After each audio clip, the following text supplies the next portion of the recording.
Dalam mitologi masyarakat Jawa adalah makhluk halus berwujud orang kerdil atau anak kecil dengan kepala gundul. Dalam mitologi Jawa, tuyul dikenal sebagai makhluk halus pencuri uang untuk pemilik atau majikannya. Pada tahun 1890-an, terjadi kesenjangan sosial antara kalangan masyarakat yang agraris dengan tuan tanah dan pedagang. Maka bantuan makhluk halus dianggap sebagai cara paling mudah untuk menjelaskan segala urusan perniagaan yang semakin rumit bagi rakyat di perdesaan yang masih tradisional.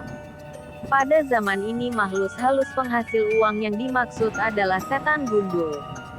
Tuyul yang saat itu setan gundul kemudian menjadi populer di masyarakat Indonesia sebagai makhluk yang dapat membuat kaya majikannya dalam sekejap. Perubahan nama setan gundul menjadi tuyul terjadi sejak tahun 1927. Penjajah Jepang mengirimkan mata-mata ke Indonesia di mana mereka sebelumnya telah kontak dengan orang-orang Korea. Dan di Korea itu ada hantu pencuri uang namanya Doyoel.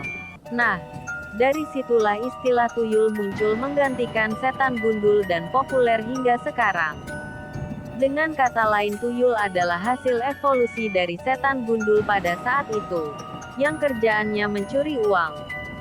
Istilah tuyul semakin bermunculan sekitar tahun 1929 setelah krisis ekonomi depresi besar. Kondisi tersebut membuat rakyat miskin semakin bertambah dan menyebabkan terjadinya kerusuhan, pencurian, perampokan yang marak di kota-kota maupun di desa-desa. Tuyul sering digambarkan sebagai anak kecil berkepala botak. Tuyul menyerupai anak-anak. Hanya mereka bukan manusia tetapi anak-anak makhluk halus. Mereka tidak mengganggu, menakut-nakuti atau membuat orang sakit. Sebaliknya mereka sangat disenangi oleh manusia karena membuatnya jadi kaya.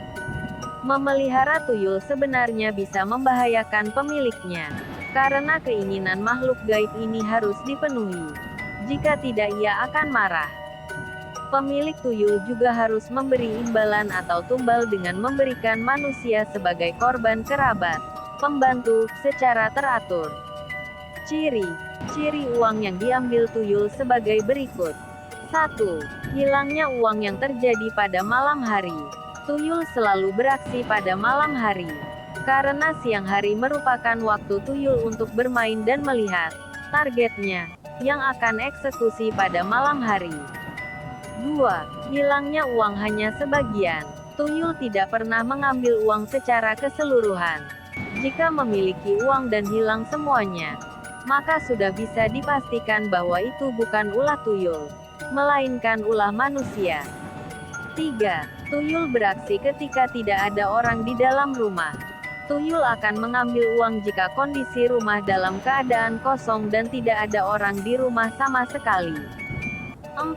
Uang hilang bukanlah uang yang dibawa.